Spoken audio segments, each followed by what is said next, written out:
Voilà, l'enregistrement est lancé pour la présentation du jour qui va concerner la gestion des départs dans le logiciel Hermès. Donc on va intégralement consacrer ce cours à la gestion des départs, qui est une rubrique qui mérite à elle seule qu'on y passe un petit peu de temps, parce qu'il y a énormément de possibilités prévues par le logiciel. Alors la gestion des départs, évidemment, se trouve dans le module compétition. Je vais partager mon bureau. Voilà. Bien. Donc j'ai lancé le module compétition. Normalement, vous devriez tous voir à présent mon écran. L'écran est partagé. Donc comme a priori vous êtes tous déjà utilisateurs d'Hermès, je vais passer sur la partie identification. De même que vous verrez, ça ira assez vite sur tout ce qui ne concerne pas directement les départs, hein, la préparation d'une compétition ou les inscriptions de joueurs. Si vous souhaitez avoir un peu plus d'informations, je vous renverrai vers l'enregistrement du webinaire qui était consacré notamment à l'inscription des joueurs, où on a vu cette partie de manière détaillée. Donc aujourd'hui, il s'agit de parler des départs. Donc je vais commencer par créer une compétition. Volontairement, je ne pars pas sur des compétitions existantes quand même pour bien situer la phase de gestion des départs dans l'ordre des étapes à respecter dans la gestion d'une compétition, à commencer par la création d'une épreuve que je vais nommer, on va l'appeler donc la coupe du webinaire. Je suis un peu en panne d'inspiration aujourd'hui sur les noms de compétition. On va la dater d'aujourd'hui, le 23/01/2013. On va rester pour l'instant sur une compétition d'un seul tour en simple, simple Stableford. On va prendre quelque chose d'assez classique. Alors, je vais faire une petite chose que, a priori, nous ne faisons pas habituellement, c'est dire que la compétition ne compte pas pour la gestion des index, simplement pour éviter, lorsque je vais inscrire des joueurs et saisir des scores, d'avoir des joueurs interdits de participation parce qu'ils n'ont pas encore leur licence ou leur certificat médical enregistré. Bien, j'ai créé ma compétition, je suis dans le panneau de gestion des paramètres détaillés. Je vais maintenant dans la partie choix du terrain et je vais appeler le terrain qui m'intéresse. Cette partie-là est facultative lorsque vous êtes un golf. La version que j'utilise aujourd'hui est la version de l'ASFF Golf, l'association d'entreprises de la fédération. Donc je n'ai pas de terrain attitré. C'est pour ça que je suis obligé de passer ici par l'option intermédiaire de choisir un terrain dans la mesure où je n'ai pas de terrain qui m'appartient directement. Et quand vous êtes un golf, par défaut, vous avez votre terrain majeur qui est sélectionné lorsque vous créez votre compétition. Je vais faire un tour dans mes séries par index. Je vais paramétrer assez vite des séries. Je vais garder les bornes actuelles, 0 à 15, 15 allez, je vais élargir un petit peu, 15 à 24 et 24 à 3 petits points, sous-entendu 24 à non classés. Je vais placer tout le monde sur les bons repères. Même chose pour les dames. Donc je vais partir des bleus et des rouges pour les autres. Voilà. Je sauve ma définition de série et je vais passer directement dans la gestion de la compétition, dans l'inscription de mes joueurs. Je vais sur la droite dans inscription des joueurs, ici. Alors là, je vais aller très vite. Une petite astuce je ne me prive pas de vous communiquer, c'est lorsque vous voulez inscrire des joueurs, on va dire au clavier, vous mettez sur le joueur à inscrire et vous appuyez sur la touche plus. Vous voyez, ça le fait basculer à droite. Donc si je me mets dans la liste de gauche et que je maintiens la touche plus appuyée, ça me permet d'inscrire des joueurs de manière extrêmement rapide, ce qui est très utile lorsqu'on fait des tests ou lorsqu'on veut faire des simulations de compétition, voire un webinaire. Bien voilà, donc là j'ai inscrit très rapidement un petit peu plus de 70 joueurs, des joueurs extérieurs, des joueurs de mon club. Je vais passer maintenant dans la partie gestion des départs. Donc, avant d'avoir commencé à travailler, il est normal que la liste des départs soit présentée vide dans cet écran. Pour pouvoir travailler sur les départs, je vais cliquer ici sur le petit crayon ou faire le raccourci clavier CTRL-E pour rentrer ici sur l'écran de gestion des départs. J'ai mes joueurs disponibles sur la droite, mes emplacements de départ à remplir sur la gauche. Et évidemment, préparer les départs consiste à faire passer les joueurs de la droite vers la gauche à la souris. Ça, c'est ce qu'on va appeler le placement manuel. Donc la façon d'organiser les départs la plus, on va dire la plus basique qui soit. Prendre les joueurs sur la droite et puis les basculer sur la gauche. Voilà, ça ce sont les départs manuels. Au-delà de ces départs manuels, vous avez la possibilité de placer les joueurs également de manière automatique. Vous voyez que sur la droite, vous pouvez trier vos joueurs en fonction des colonnes qui sont présentées. Voilà. Donc si par exemple je veux les trier par ordre croissant d'index, je vais cliquer ici sur index de jeu. Et puis je vais utiliser la double flèche qui est présentée au milieu pour demander à ce que tous les joueurs soient basculés dans mes feuilles de départ. Le gros avantage d'Hermès lorsqu'on procède comme ça, c'est-à-dire d'avoir déjà placé des joueurs à la main, puis ensuite de compléter par un tirage automatique, c'est que les joueurs placés à la main ne sont pas déplacés. Donc, dans l'organisation de vos départs, vous avez traditionnellement des joueurs qui ont exprimé des souhaits particuliers, donc de partir très tôt, très tard, de ne pas jouer avec un tel ou d'avoir un départ spécifique. Chaque club a sa façon de traiter diplomatiquement ce genre de demande, mais on en revient tous finalement à placer quelques joueurs à la main pour ensuite éventuellement compléter avec les joueurs sympathiques, c'est-à-dire ceux qui n'ont pas exprimé de souhaits particuliers. Alors, je vais recommencer donc cette manipulation-là. Avec la double flèche qui va de la gauche vers la droite, je vide ma feuille de départ pour recommencer. Ça, c'est une petite astuce quand vous voulez recommencer de zéro. Je place quelques joueurs à la main. Donc voilà, Monsieur Saint-Jalme, par exemple, en première partie. Et puis, je vais, sur la base d'un tri croissant sur l'index de jeu ici, je vais placer le reste de mon champ dans les emplacements libres. Et vous voyez donc que Clément Saint-Jalme était bien le premier joueur du premier départ. Il n'a pas été déplacé, malgré son index supérieur au joueur de sa partie. Donc voilà pour ce qui est on va dire, du placement manuel et du tirage automatique. Ça, c'est suffisamment intuitif. On a assez peu de questions au service informatique sur ces manipulations-là. Donc on pense que c'est, on va dire, globalement acquis. Alors là où, par contre, nous avons quelques questions qui peuvent arriver, c'est sur on va dire, la manière d'agir avec des départs, notamment lorsque ceux-ci sont préparés ou en cours de préparation. Donc vous allez voir que les modifications apportées sur le schéma de départ vont se trouver dans la partie haute ici de l'écran. Actuellement, je suis sur un schéma avec 24 départs créés, une cadence de 10 minutes. Mon premier tee est le 1, mon deuxième tee le 10, mais pour l'instant je n'utilise que le tee 1 puisque je suis ici dans un schéma de départ classique. Les départs du 1 et du 10 seront utilisés si jamais je cochais ici les départs sur 2 tees. Je vais le faire. Je confirme. Voilà, vous voyez que j'ai maintenant en alternance départ ici du 1, départ du 10, départ du 1, départ du 10 et ainsi de suite. Alors je vais revenir sur des départs classiques. Je confirme. Notez au passage que les joueurs ne sont pas déplacés dans la feuille de départ lorsque je fais ces manipulations là. Bien, donc les paramètres sont dans cet écran et leur application se fait sur les boutons qui sont présentés en bas. Par exemple, je souhaite que mon premier départ ne soit pas à midi. J'ai laissé midi par défaut, mais c'est 8 heures qui m'intéresse. Je vais aller dans l'heure de début ici, je vais mettre 8 heures. Et je vais demander à appliquer soit sur la partie sélectionnée. Voilà. Je réponds à la question qui m'est posée concernant le décalage des autres parties. Je réponds oui. Et ma première partie est placée automatiquement à 8 heures. Et les autres sont décalés 8h10, 8h20, 8h30 et ainsi de suite.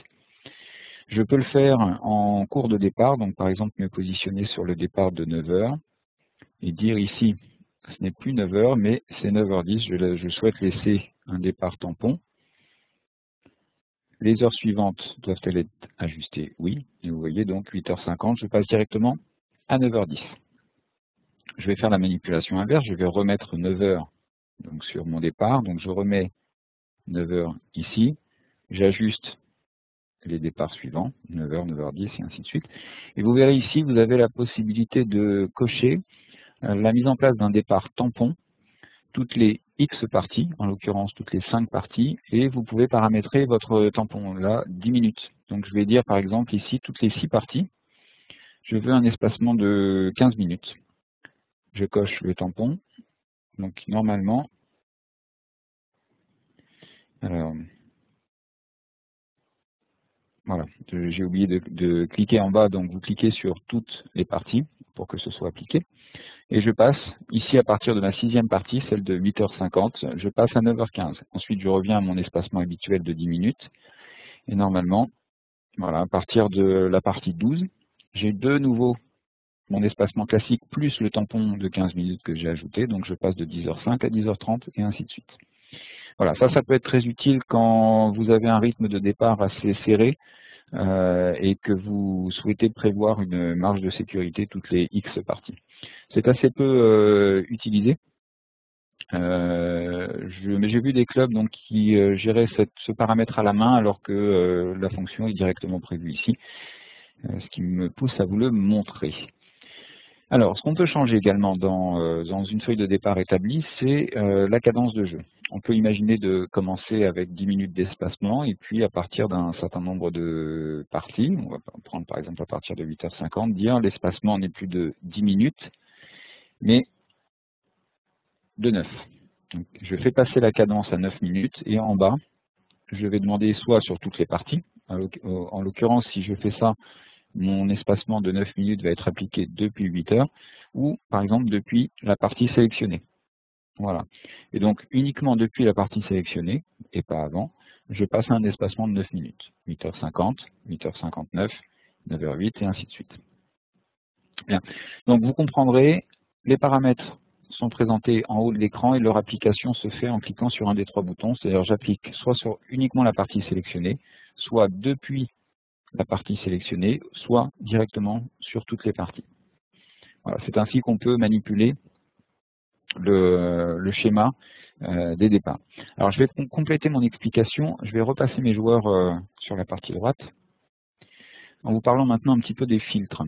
Alors les filtres sont très utiles pour vous permettre de construire vos départs en fonction de certaines caractéristiques concernant les joueurs. Vous pouvez d'abord dire par exemple je souhaite faire partir les dames en premier. Donc si dans les filtres je sélectionne les dames, je n'ai que les dames sur la partie droite. Et on peut imaginer par exemple que je commence par placer les dames.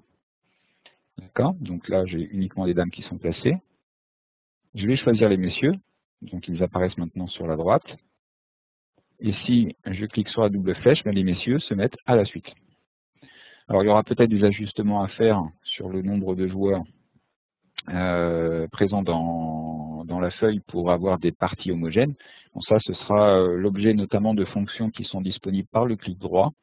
Par exemple ici, je vais décaler mon joueur, je vais faire un clic droit, je vais dire insérer, non pas une partie mais un joueur, et vous voyez que ça me décale mon joueur, mon emplacement, d'un cran vers le bas.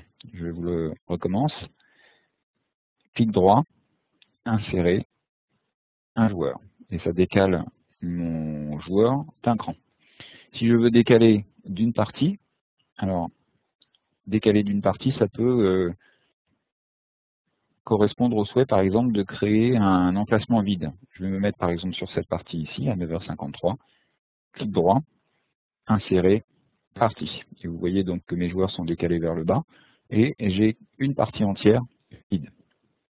Je vais faire le contraire, clic droit, effacer la partie, et là les joueurs remontent. Vous aurez compris que je peux appliquer ça aussi à effacer le joueur, effacer le joueur, et en demandant une adaptation, si j'arrive à le faire, non, malheureusement, j'arrive pas à le décaler de cette manière-là. Ça, j'aurais dû le tester avant d'en parler. Je vais recommencer, donc effacer le joueur.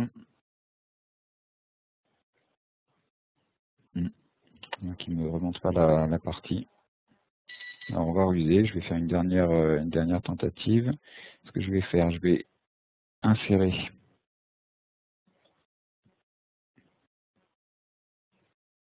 des emplacements jusqu'à avoir une partie vide, et à ce moment-là, je vais effacer directement la partie, ce qui me remonte mes joueurs directement d'un cran. Donc là, ça me permet de voir qu'il y a une petite chose à fiabiliser pour la prochaine version qui ne nous avait pas encore été signalée. Bien, on va continuer sur la présentation des différents filtres que vous allez pouvoir utiliser sur la partie droite. Ici, ce qu'on appelle tôt ou tard, en fait, ce sont les vœux de départ, autrement dit les tranches horaires. Donc, quand vous aurez affecté des tranches horaires aux joueurs, donc des numéros de souhait de départ, alors par exemple de 1 pour le plus tôt à 6 pour le plus tard, vous pourrez filtrer vos joueurs en cochant ces différentes cases pour ensuite placer vos joueurs dans le schéma de départ sur la gauche. Vous pourrez filtrer vos joueurs par série, évidemment, par groupe, ce qui peut être très utile, je vous en ferai la démonstration tout à l'heure, ou par repère de jeu, ce qui sera nécessaire lorsqu'on va utiliser, lorsqu'on va gérer une compétition avec plusieurs parcours. Ça, je vais le montrer également tout à l'heure, une compétition avec utilisant 2 terrains, voir comment on peut créer 2 feuilles de départ bien séparées. Vous avez en bas les filtres sur les séries, et la possibilité ici de sélectionner une personne spécifique en tapant le début de son nom. Bien, une fois que j'ai terminé mes départs, je les sauvegarde.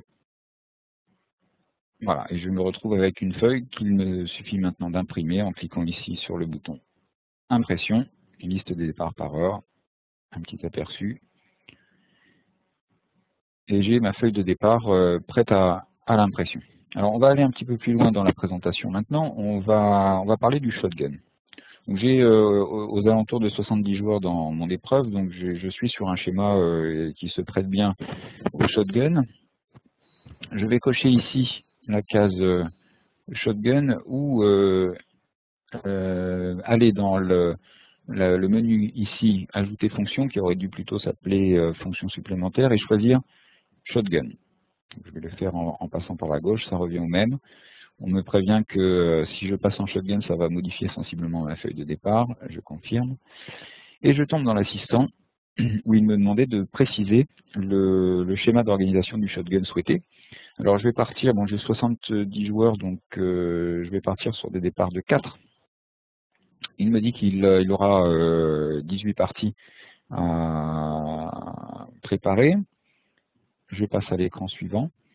Et il me propose par défaut un schéma qui tombe assez bien. Il se trouve que j'ai le nombre parfait étant 72, j'ai 71 joueurs dans ma compétition, donc ça correspond à un départ de 4 joueurs par trou. Si je souhaite modifier mon schéma, dire par exemple je ne souhaite pas utiliser le trou numéro 3, par contre je souhaite qu'il y ait 2 départs sur le 4, je vais utiliser la partie basse ici, en précisant pour chaque trou le nombre de parties que je souhaite. Donc 0 pour le trou numéro 3, et 2 pour le trou numéro 4 ici. Je sauve mon schéma. Je vais préciser ma cadence. Alors je vais revenir sur une cadence de 10 minutes. Et je valide. Je confirme que je souhaite que les joueurs soient sortis du modèle de départ précédent. Et je me retrouve ici avec mon shotgun, ici, qui correspond au schéma souhaité. Départ du 1, du 2. Alors je passe au 4. Alors vous vous souvenez que j'avais paramétré 2 départs sur le trou numéro 4, or là je passe directement au 5. Ça c'est directement dû au tri que vous choisissez sur la colonne. Si je trie ici sur le premier ti, vous voyez j'ai mes 2 départs du 4 qui apparaissent. Donc il arrive parfois que nous signaliez la disparition d'un trou doublé, mais c'est simplement le tri qui fait partir le trou doublé à la fin du dernier trou, en l'occurrence là le 18 dans mon schéma. Donc voilà pour la préparation d'un shotgun. Donc ça c'est bien beau, mais ce qui se passe assez souvent lorsqu'on prépare un shotgun, c'est plutôt la chose suivante. Alors je vais revenir dans ma compétition, dans les inscrits. Je vais volontairement supprimer une partie des joueurs. Donc j'en sélectionne une partie et je confirme leur suppression. Bien. Voilà, donc je me retrouve, je n'ai plus que 50 joueurs dans ma partie. Je vais aller dans la partie départ. Alors je vais vider, je vais cliquer sur liste vide pour vider mes départs. Hop. Pardon. Donc, liste vide.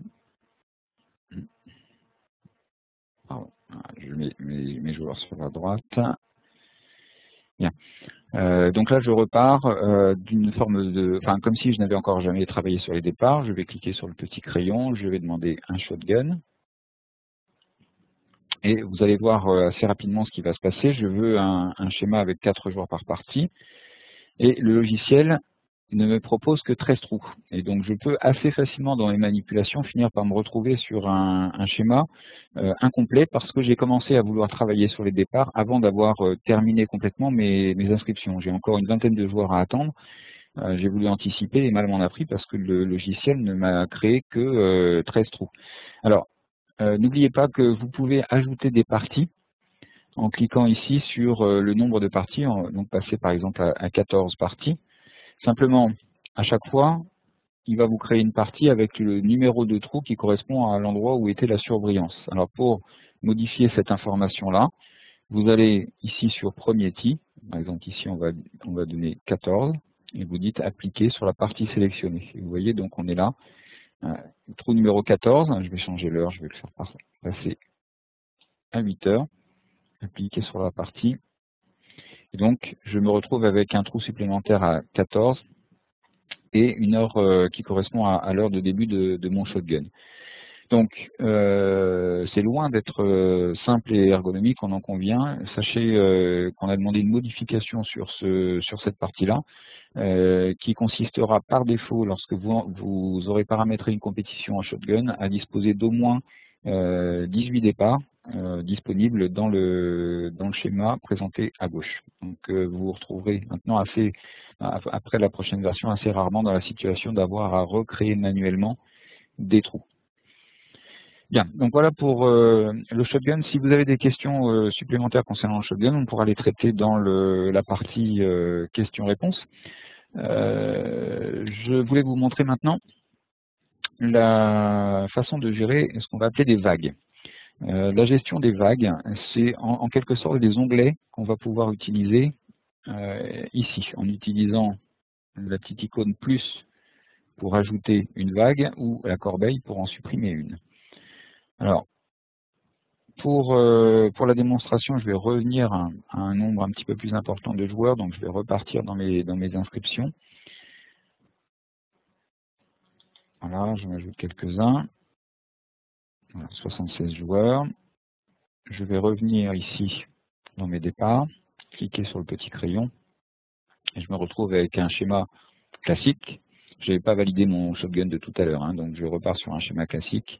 Je vais demander un espacement ici de 10 minutes que j'applique sur toutes les parties. Voilà. Donc, je suis avec des parties de 3 joueurs, un espacement de 10 minutes à partir de 8 heures. Maintenant, on imagine que je souhaite séparer mes joueurs en 2 vagues. J'en ai à peu près 80. Je vais séparer mon groupe en 2, pour des raisons X ou Y, essentiellement pour l'exemple pour notre webinaire. Je vais prendre les 40 premiers joueurs, les faire partir à partir de 8 heures, et ensuite les joueurs suivants, les faire partir sur une autre vague. Alors il y a une façon très simple de faire qui consiste d'abord à créer la vague ici en cliquant sur le plus. Je vais revenir sur la vague 1. Ensuite vous utiliserez les filtres. Imaginons par exemple que je souhaite pour l'instant affecter uniquement, on va dire on va être sexiste, on va séparer messieurs et dames. Donc je vais sélectionner mes dames et dire je souhaite faire partir mes dames dans la première vague, donc je les ai filtrées et grâce à la double flèche, je les affecte dans ma vague de gauche. Voilà. Ensuite, je vais aller sur ma seconde vague. Alors je vais aller regarder. À quelle heure est le dernier départ des dames, c'est 9h40. Donc on va laisser un peu d'espacement et on va dire ma vague numéro 2 commence à 10h. Bon, ce qui est, la notion de vague, elle est plutôt utilisée lorsqu'on va par exemple faire des départs sur un parcours 9 trous pour, on va dire au bout de 2 heures, laisser le temps aux personnes qui sont parties de faire leur deuxième 9 trous avant de lancer le groupe suivant. Là, vous aurez compris, c'est juste pour l'exemple. Donc, je vais mettre mon heure de départ ici à l'heure souhaitée. On va prendre midi, par exemple. Voilà, donc ma deuxième vague part à midi. Je vais sélectionner les messieurs et je les place sur mon départ. Donc là, j'ai bien deux vagues séparées qui pourraient correspondre à un schéma utilisé sur un parcours 9 trous. Je vais sauvegarder ces départs. Et là où parfois on passe à côté de ce qui est bien utile, c'est dans la partie impression. Vous avez une liste déroulante qui s'appelle Start Group, où vous pouvez en fait imprimer séparément les deux vagues. Donc là, par exemple, je vais demander à imprimer simplement la première vague, celle qui part de 8 heures jusqu'à 9h40, en l'occurrence les dames. Je peux faire la même chose, donc imprimer et demander le deuxième groupe, la deuxième vague. Voilà, et donc là j'ai les messieurs qui partent à partir de midi. Donc pensez à cette manière de gérer les départs. Le fait de pouvoir séparer les groupes dans les impressions justifie de l'utilité de créer ici des onglets séparés pour pouvoir mettre vos groupes de joueurs. Je vois quelques clubs 9 trous, clubs avec des terrains de 9 trous qui, on va dire, gèrent leurs vagues en créant un espacement dans le même onglet. Et du coup, après, sur la feuille de départ, ça manque un petit peu de clarté parce qu'on enchaîne directement, par exemple, de 9h40 à midi, sans séparation nette dans la feuille qui est imprimée. Donc, dans ce cas-là, moi, je vous conseillerais d'utiliser cette notion de vague qui est assez simple à manipuler pour pouvoir ensuite avoir des impressions séparées. Donc, voilà pour la notion de vague. Alors, vous voyez ici que vous pourrez manipuler les filtres pour ensuite vous en servir pour placer les joueurs dans des vagues différentes. Alors, je m'explique. Là, mon exemple était assez simple puisque ma séparation de joueurs se faisait sur messieurs ou dames. Alors, je vais replacer tout le monde sur la droite. Vague 1, vague 2, voilà. Donc, je n'ai plus personne sur mes deux vagues. Hein. Voilà.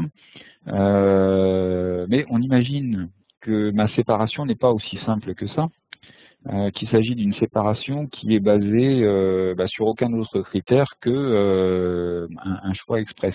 Alors dans ce cas-là, je vais vous conseiller moi d'utiliser des groupes.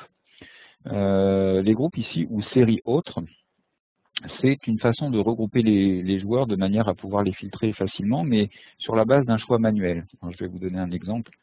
Je vais dans ma liste d'inscription ici, dans ma liste de joueurs. Je vais sélectionner, par exemple, les 26 premiers joueurs, et je vais dire si ces joueurs, c'est mon groupe 1. Voilà, je leur attribue ici dans les séries autres, le groupe 1. Ceux qui n'ont pas de groupe attribué, ce sont les dames, parce que vous aurez remarqué que les groupes sont sexués, donc il y a le groupe 1 messieurs et le groupe 1 dames ici. Donc je vais faire la même chose pour les dames.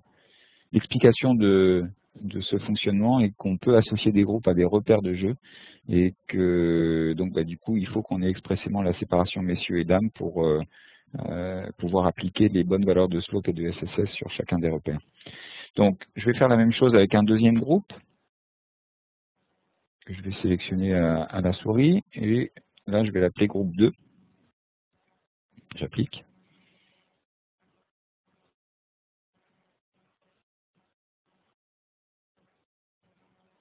Je vais faire la même chose pour le groupe de dames.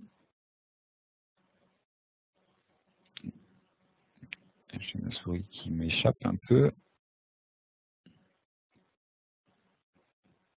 Voilà. Groupe de dames, j'affecte. Bien. Et je vais me retrouver avec deux groupes et quelques joueurs qui ne sont pas placés en groupe. Vous allez voir comment les choses se comportent. Je retourne dans mes départs. Je clique sur le petit crayon ici. Et au lieu là de filtrer mes joueurs par messieurs et dames, je vais tout simplement utiliser les groupes. Je vais prendre par exemple mon premier groupe. J'ai les joueurs que j'ai manuellement sélectionnés tout à l'heure. Et je positionne mes joueurs sur ma première vague. Ensuite, je vais dans la seconde vague. Je vais sélectionner le groupe 2. et je positionne mes joueurs sur la seconde vague. Si je retire mes filtres, normalement, ne vont rester que les joueurs pour lesquels je n'avais pas expressément affecté de groupe. Je pourrais compléter en plaçant les joueurs manuellement. Ce que je souhaite vous montrer là, c'est la possibilité donc d'utiliser les séries hautes, les groupes, pour pouvoir après faire du placement automatique sur des vagues séparées. Si je pousse ce concept un petit peu plus loin, vous comprendrez qu'il est aussi possible de créer des vagues différentes par parcours. Imaginons une compétition dont la première série se joue sur le terrain Albatros et la seconde série sur le terrain Aigle. Dans ma sélection, je pourrais la faire soit ici en utilisant les séries par index, ou ici les repères de jeu, avec néanmoins quelque chose qui sera encore à parfaire pour la prochaine version, c'est prévu, qu'apparaisse avant le nom du repère, le nom du terrain. Donc vous aurez ici par exemple Albatros noir, Albatros blanc et ainsi de suite. Et vous pourrez donc filtrer vos joueurs par terrain et repère de jeu et ensuite les affecter dans les vagues qui vont bien. Le tout étant après, lorsque vous ferez vos impressions ici, de bien séparer l'impression du premier groupe, voilà, de l'impression du second groupe. Voilà, je prends le groupe 2 ici. Bien. Je vous rappelle que une des questions qui vient les plus fréquemment lorsqu'on manipule ces notions de vagues, c'est ici dans l'impression.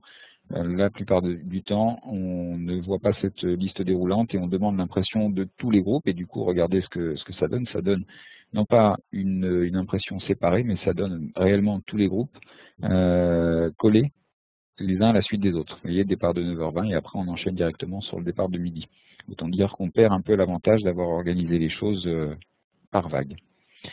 Bien, donc voilà pour les manipulations sur les terrains par les manipulations en faisant des séparations par vague. Avant de terminer, une dernière chose, une petite précision concernant les compétitions de plusieurs tours. Donc c'est une option qui n'est pas souvent vue. Alors je crois avoir organisé un Grand Prix. Oui, voilà, j'ai un Grand Prix ici organisé de 2 tours où j'ai inscrit des joueurs et j'ai normalement, je crois, saisi des scores sur le premier tour. Voyez, mes joueurs sont sur un fond vert. Je vais dans les départs du premier tour, rien de particulier. Par contre, ici, je vais changer de tour, je vais me retrouver dans les départs du second tour, qui ne sont pas encore préparés. Je vais cliquer sur le petit crayon. Quand on est sur une compétition de plusieurs tours, on a une fonction supplémentaire ici, une colonne supplémentaire qui apparaît, qui est le score. Et en faisant un tri sur le score, qui peut être un tri croissant ou décroissant, on peut présenter les joueurs et les faire partir par ordre croissant ou décroissant par rapport au score qu'ils ont réalisé sur le tour précédent. En réalité, c'est même sur le cumul des scores des tours précédents. Si on est par exemple sur le tour 4 d'une compétition, ben, on pourra trier les joueurs sur le cumul des scores du tour 1 à 3. Vous pourrez combiner ça, bien sûr, avec la possibilité de ne retenir que les messieurs, que les dames ou certaines séries. Donc, pour l'organisation de grandes compétitions, on a suffisamment de filtres qui nous permettent de présenter, de manipuler les joueurs dans l'ordre que l'on souhaite. Un autre souhait qui est parfois exprimé, c'est la possibilité d'inscrire les joueurs par ordre d'inscription. Enfin, de placer dans les départs les joueurs par ordre d'inscription. Alors, je vais revenir dans cet écran-là. Vous avez ici une colonne qui s'appelle num. Tout simplement, le numéro du joueur est un numéro d'ordre. Donc, quand vous inscrivez un joueur, vous pourrez faire le test. Le premier que vous inscrivez porte le numéro 1 et ainsi de suite. Et quand on supprime un joueur, ça ne renumérote pas automatiquement les autres. Et c'est volontaire. Ça nous permet d'avoir un numéro d'ordre qui est utilisable dans les départs. C'est le numéro aussi que vous retrouverez sur les cartes de score quand vous les imprimez, si les numéros de cartes vous sont utiles. Et bien, en triant sur le numéro d'ordre, vous avez vos joueurs dans l'ordre d'inscription et donc vous pouvez placer automatiquement vos joueurs par ordre d'inscription en utilisant cette colonne. Donc ça, c'est présenté par défaut, mais je pense que ça mérite aussi une petite explication enregistrée, car il arrive parfois qu'on nous sollicite sur cette manière de créer les départs, notamment lorsqu'on utilise des feuilles où les joueurs sont directement placés dans des départs pour pouvoir les reconstituer dans Hermès. Cette fonction est intéressante. Bien. Voilà, je pense avoir été complet sur la présentation des départs. Bon, une partie que je ne montrerai pas, parce que là je suis sur la vraie base de production, c'est la partie publication des départs sur le site web. Alors, je vous montre simplement où elle se trouve, mais je ne cliquerai pas réellement sur le bouton. Ici, en cliquant sur le bouton bleu de synchronisation avec la fédération, quand vous serez dans cet écran-là, vous cliquerez sur transfert en face de la liste des départs. Les départs partent vers le site web de la fédération, sont présentés dans l'espace licencié des joueurs, et vous pouvez également accéder aux heures de départ en passant par extranet, voire réutiliser le lien qui vous est spécifiquement dédié sur votre accès extranet pour l'insérer dans votre propre site web et donc avoir, sans manipulation intermédiaire, la possibilité d'afficher en direct les départs d'une compétition que vous aurez publié via Hermès dans votre propre site web. J'ai enregistré un webinaire spécifiquement dédié à la publication des départs et des résultats où j'explique avec une démonstration à l'appui sur Hermès et sur Extranet les modalités pour insérer les départs et les résultats sur le site web des clubs. Donc, je vous inviterai à consulter cet enregistrement. Voilà.